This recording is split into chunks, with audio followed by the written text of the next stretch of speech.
राधे राधे, जय माता की भक्तों। आप सभी का स्वागत करती हूँ स्पिरिचुअल ज्ञान साधना में और आप सभी से अनुरोध करती हूँ कि स्पिरिचुअल ज्ञान साधना को सब्सक्राइब कर लीजिए और बेल आइकन को प्रेस कर दीजिए ताकि आपको नई नई वीडियोस का नोटिफिकेशन। ओम नमो नारायणा, जय माता की। राधे राधे भक्तों, कैसे हैं आप सभी लोग। आशा करते हैं सभी लोग बहुत अच्छे होंगे। बताने के लिए कमेंट में जय माता की राधे राधे अवश्य ही लिखिएगा। भक्तों, आज की वीडियो में हम आप सभी को सुनाएंगे माघ मास महात्म्य के तीसरे अध्याय की कथा। आज माघ मास स्नान का तीसरा दिन है और माघ का पवित्र महीना प्रारंभ हो चुका है। इस बार महाकुंभ का आगाज भी हो चुका है। 144 वर्षों के बाद ये संयोग बना है इस बार महाकुंभ में। जैसा कि आप सभी लोग भी जानते होंगे कि 6 वर्ष में अर्धकुंभ आता है और 12 वर्ष में महाकुंभ, और जो इस बार संयोग बना है तो ऐसा बताया जा रहा है विद्वानों के द्वारा कि ये संयोग, ये युति 144 वर्ष पूर्व ही बनी थी। तो बहुत ही सुंदर संयोग है। अगर हम महाकुंभ में प्रयागराज स्नान करने, डुबकी लगाने गंगा मैया में जा सकते हैं तो बहुत अच्छी बात है, बहुत ही सौभाग्य की बात है, परम सौभाग्य की बात है। किंतु यदि नहीं जा सकते हैं तो इस पावन पुनीत माघ मास में हम अपने घर में ही थोड़ा सा गंगा जल स्नान करने के जल में मिलाकर यदि स्नान करते हैं ब्रह्म मुहूर्त में उठकर और भगवान की सच्चे मन से पूजा आराधना करते हैं तो हमारे जीवन में हमें अनेक पापों से मुक्ति मिलती है और पुण्य फल की प्राप्ति होती है। आइए भक्तों, प्रारंभ करते हैं माघ मास महात्म्य के तीसरे अध्याय की कथा। कथा बहुत ही सुंदर और पावन है। आप सभी से निवेदन है कि सभी लोग इस पावन कथा का प्रेम पूर्वक श्रवण कीजिए। बोलिए गणेश भगवान की जय, गौरी शंकर भगवान की जय, लक्ष्मी नारायण भगवान की जय। तब राजा दिलीप कहने लगे कि महाराज, यह पर्वत कितना ऊंचा और कितना लंबा चौड़ा है। तब वशिष्ठ जी कहने लगे कि 36 योजन, 1 योजन 4 कोस का होता है। ऊंचा ऊपर चोटी में 10 योजन चौड़ा और नीचे 16 योजन चौड़ा है, जो हरिचंदन, आम, मदार, देवदार और अर्जुन के वृक्षों में सुशोभित है। दुर्भिक्ष से दुखी होकर इस पर्वत को फल और फूलों से परिपूर्ण देखकर भृगु वहीं रहने लगे और यहाँ पर कंदराओं, वनों और उपवनों में बहुत दिनों तक तप करते रहे। इस प्रकार जब भृगु ऋषि वहाँ पर अपने आश्रम पर रह रहे थे तो एक विद्याधर अपनी पत्नी सहित उतरा। वे अत्यंत दुखी थे। उन्होंने भृगु ऋषि को प्रणाम किया और ऋषि ने बड़े मीठे स्वर में उनसे कहा कि हे विद्याधर, तुम बड़े दुखी दिखाई देते हो, इसका कारण क्या है। तब विद्याधर कहने लगा कि महाराज, पुण्य के फल को पाकर, स्वर्ग पाकर तथा देव तुल्य शरीर पाकर भी मेरा मुख व्याघ्र जैसा है। मेरे दुख और अशांति का यही एक कारण है, न जाने किस पाप का फल है। मेरे चित्त की व्याकुलता का दूसरा कारण भी सुनिए। मेरी पत्नी अति रूपवती, मीठा वचन बोलने वाली, नाचने और गाने की कला में अति प्रवीण, शुद्ध चित्त वाली, 7 सुरों वाली, बीड़ा बजाने वाली, जिसने अपने कंठ से गाकर नारद जी को प्रसन्न किया, नाना स्वरों के नाद से बीड़ा बजाकर कुबेर को प्रसन्न किया, अनेक प्रकार के नाच ताल से शिवजी महाराज भी अत्यंत प्रसन्न और रोमांचित हुए। शील, उदारता, रूप तथा यौवन में स्वर्ग की कोई अप्सरा भी इसके जैसी नहीं है। कहाँ ऐसी चंद्रमुखी स्त्री और कहाँ मैं व्याघ्र मुख वाला, यही चिंता सदैव मेरे हृदय को जलाती है। विद्याधर के ऐसे वचन सुनकर तीनों लोकों की, भूत, भविष्य और वर्तमान की बात जानने वाले तथा दिव्य दृष्टि वाले ऋषि कहने लगे कि हे विद्याधर, कर्म के विचित्र फलों को प्राप्त होकर ज्ञानी पुरुष भी मोह को प्राप्त हो जाते हैं। मक्खी के पैर जितना विष भी प्राण लेने वाला हो जाता है। छोटे छोटे पापों का फल भी अत्यंत दुखदाई हो जाता है। तुमने माघ मास की एकादशी का व्रत करके द्वादशी न आने तक शरीर में तेल लगाया, इसी पाप कर्म से व्याघ्र हुए। एकादशी के दिन उपवास करके द्वादशी को तेल लगाने से राजा पुरूरवा ने भी कुरूप शरीर पाया था। तब वह अपने कुरूप शरीर को देखकर दुखी होकर हिमालय पर्वत पर देव सरोवर के किनारे पर गया।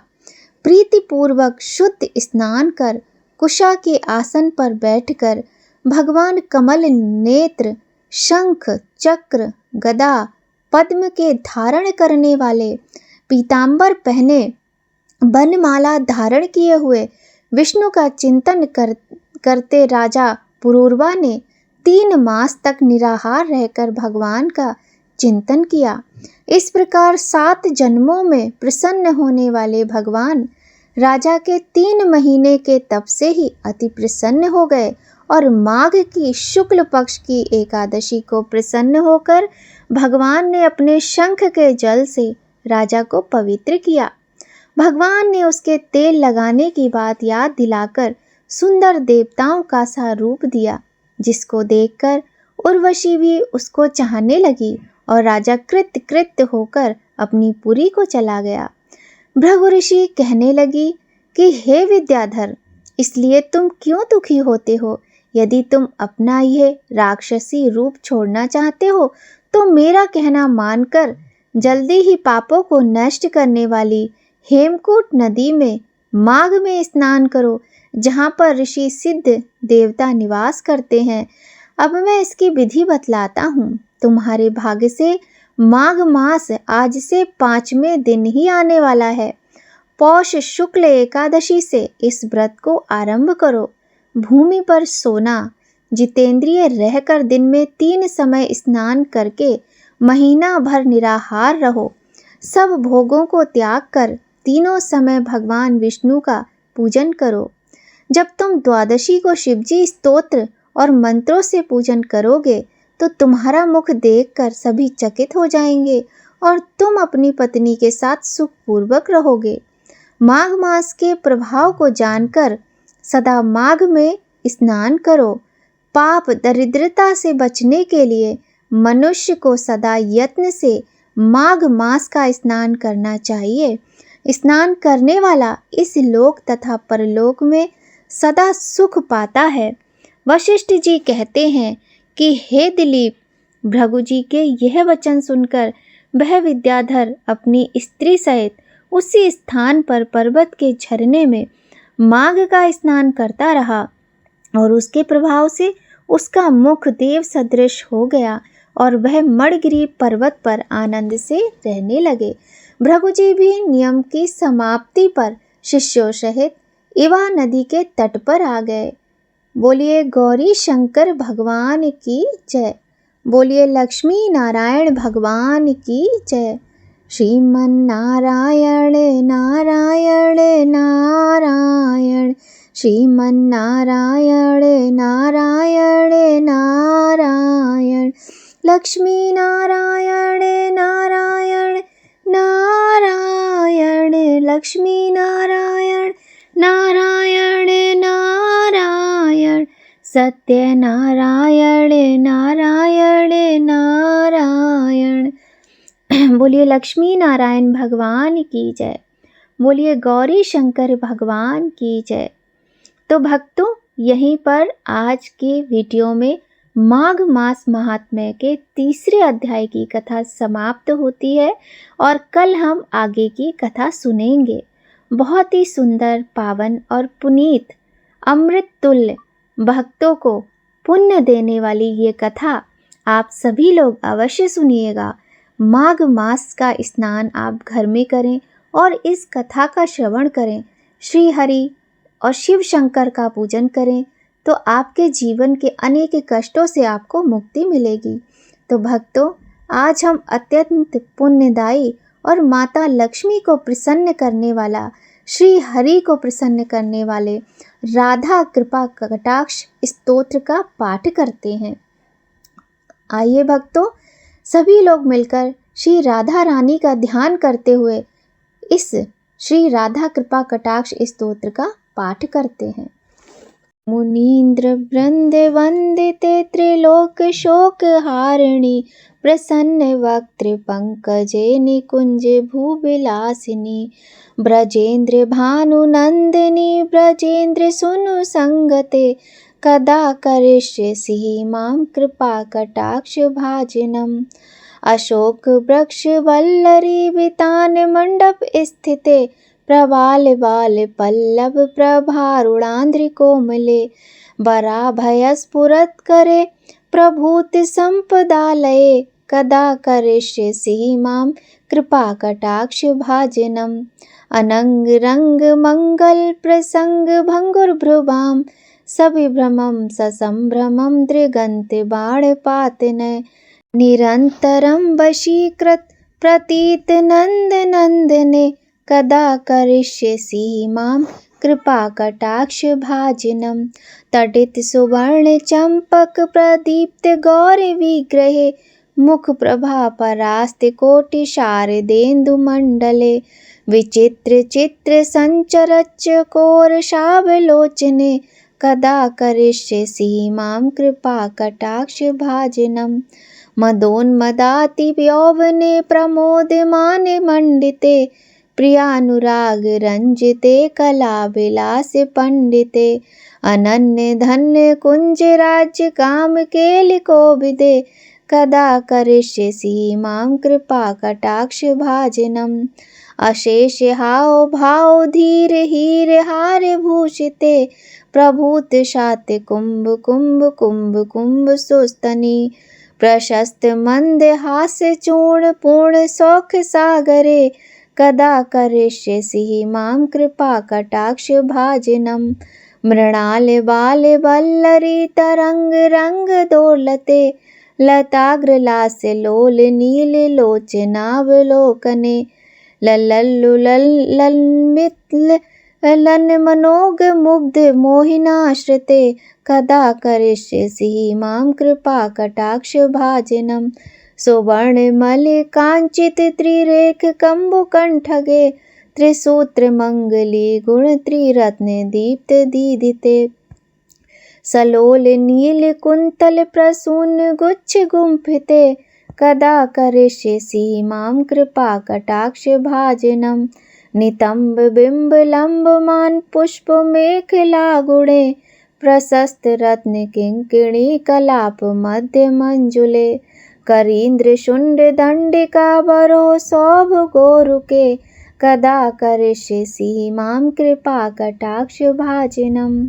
अनेक मंत्र नाद मंजु नूपुरारभ स्खलत, समाज राजे हंस वंश निकबड़ाति गौरवे, बिलोले हेम वल्लरी विडम्ब चारु चक्रमे, कदा करिष्यसि मां कृपा कटाक्ष भाजनम्।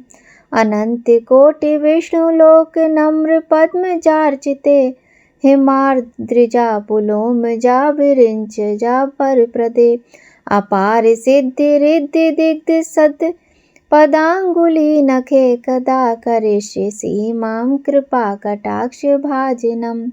मखेश्वरी क्रियेश्वरी स्वधेश्वरी सुरेश्वरी, त्रिवेद भारतीश्वरी प्रमाण शासनेश्वरी, रमेश्वरी शमेश्वरी प्रमोद काननेश्वरी, ब्रजेश्वरी ब्रजाधिपेशि राधिके नमोस्तुते। इति ममद्भुतं स्तवं निशम भानुनंदिनी, करोतु संततं जनं कृपा कटाक्ष भाजनम्। भवेत् दैव संचित त्रिरूप कर्म नाशनम्, लभेत् दा ब्रजेन्द्र सुनु मंडल प्रवेशनम्। राकायां च सिताष्टम्यां दशम्यां च विशुद्धति, एकादश्यां त्रयोदश्यां या पठेत् साधिका सुधी, यं यं कामयते कामं तं तमाप्नोति साधिका, राधा कृपा कटाक्षेण भक्ति स्यात् प्रेम लक्षणा।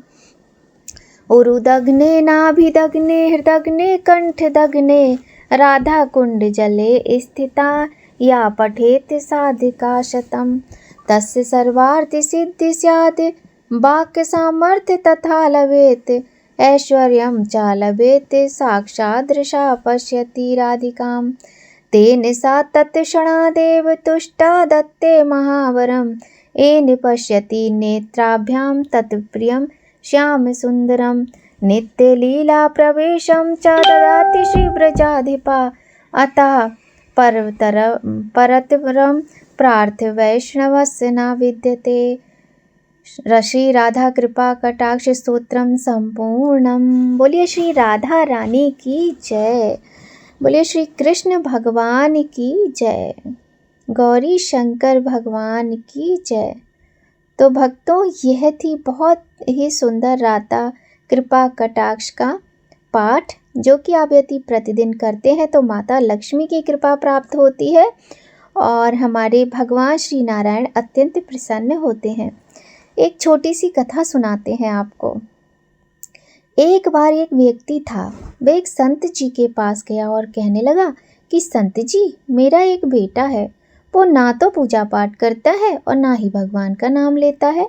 आप कुछ ऐसा कीजिए कि उसका मन भगवान में लग जाए। संत जी कहते हैं, ठीक है बेटा, एक दिन तो उसे मेरे पास लेकर आ जा। अगले दिन वो व्यक्ति अपने बेटे को लेकर संत जी के पास आ गया। अब संत जी उसके बेटे से कहते हैं, बेटा बोल राधे राधे। बेटा कहता है, मैं क्यों कहूँ। संत जी कहते हैं, बेटा बोल तो राधे राधे। वो इसी तरह से मना करता रहा और अंत तक उसने यही कहा कि मैं क्यों कहूँ राधे राधे। संत जी ने कहा, जब तुम मर जाओगे और यमराज के पास जाओगे, तब यमराज मुझसे पूछेंगे, तुमसे पूछेंगे कि कभी भगवान का नाम लिया क्या, कोई अच्छा काम किया, तब तुम कह देना कि मैंने जीवन में एक बार श्री राधा रानी के नाम को बोला है, बस एक बार। इतना बताकर वे चले गए। समय व्यतीत हुआ और एक दिन वो मर गया। यमराज के पास पहुंचा। यमराज ने पूछा, कभी कोई अच्छा काम किया है। उसने कहा, हाँ महाराज, मैंने जीवन में एक बार श्री राधा रानी के नाम को बोला है, आप उसकी महिमा बताइए। यमराज सोचने लगे कि एक बार नाम की महिमा क्या होगी, मुझे तो पता नहीं है। यमराज बोले, चलो इंद्र के पास चलते हैं, वो ही बताएंगे। तो वह व्यक्ति बोला, मैं ऐसे नहीं जाऊंगा, पहले पालकी लेकर आओ, उसमें बैठाकर ले जाओ।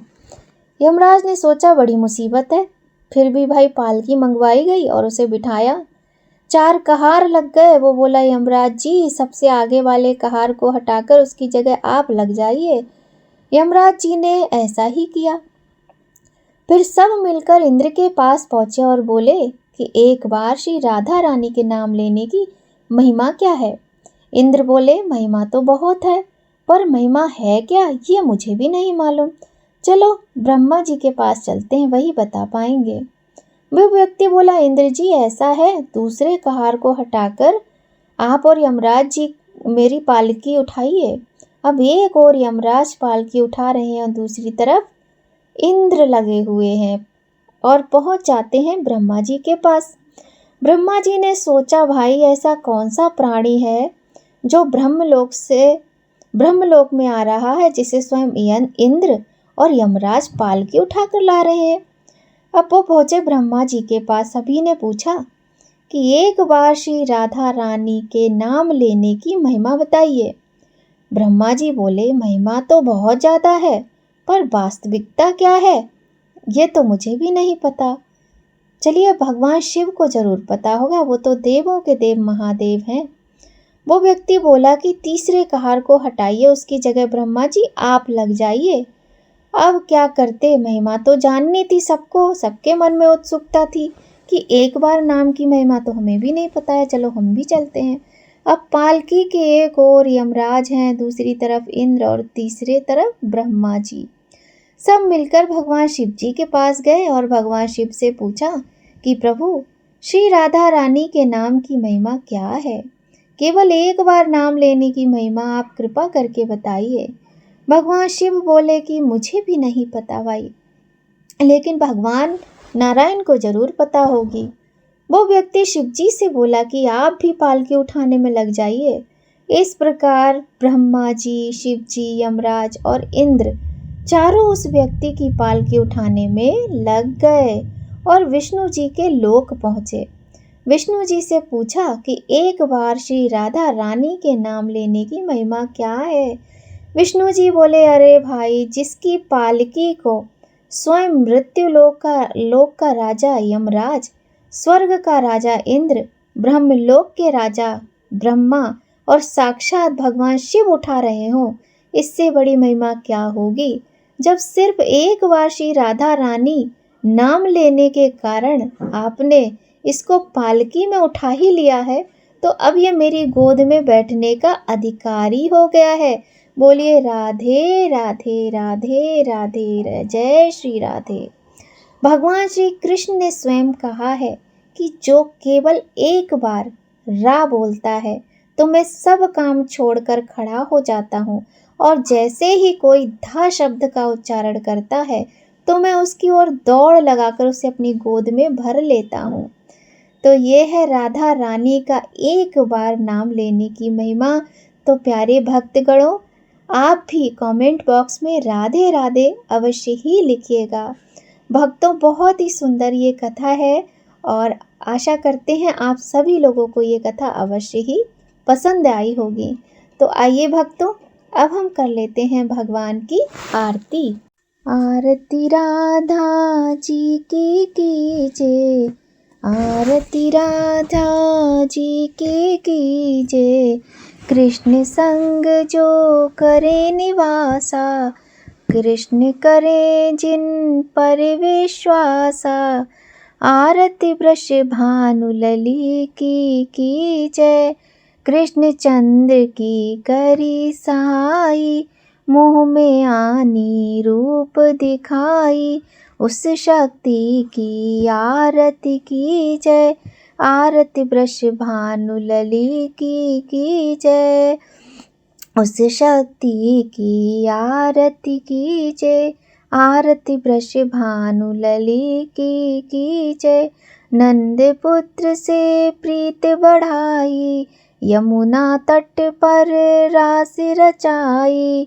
आरती रास रसाई की जय। आरती वृष भानु लली की जय। प्रेम रहा जिसने बतलाई, निर्गुण भक्ति नहीं अपनाई। आधा आरती राधा जी की जय, आरती राधा जी की जय। दुनिया की जो रक्षा करती, भक्त जनों के सब दुख हरती। आरती दुख हरणी की जय, आरती राधा जी की जय। आरती जगत माता की जय। दुनिया की जो जननी कहावे, निज पुत्रों को धीरे बंधावे। आरती जगत माता की जय, आरती राधा जी की जय। आरती राधा जी की जय। निज पुत्रों के काज सवारे, रणबीरा के कष्ट निवारे। निज पुत्रों के काज सवारे, भक्त जनों के कष्ट निवारे। आरती विश्व माता की जय, आरती राधा जी की जय। आरती वृष भानु लली की जय। बोलिए जय श्री राधा कृष्ण, राधे राधे भक्तों, राधे राधे, जय श्री कृष्ण। तो भक्तों, आज की वीडियो में बस इतना ही। आशा करते हैं आज की वीडियो आप सभी को बहुत पसंद आएगी। यदि आपको ये वीडियो थोड़ी भी हेल्पफुल लगे या पसंद आए तो लाइक ज़रूर कीजिएगा और अपने अपनों के साथ शेयर भी कीजिएगा। तो भक्तों, आज की वीडियो में बस इतना ही। जय माता की, राधे राधे भक्तों।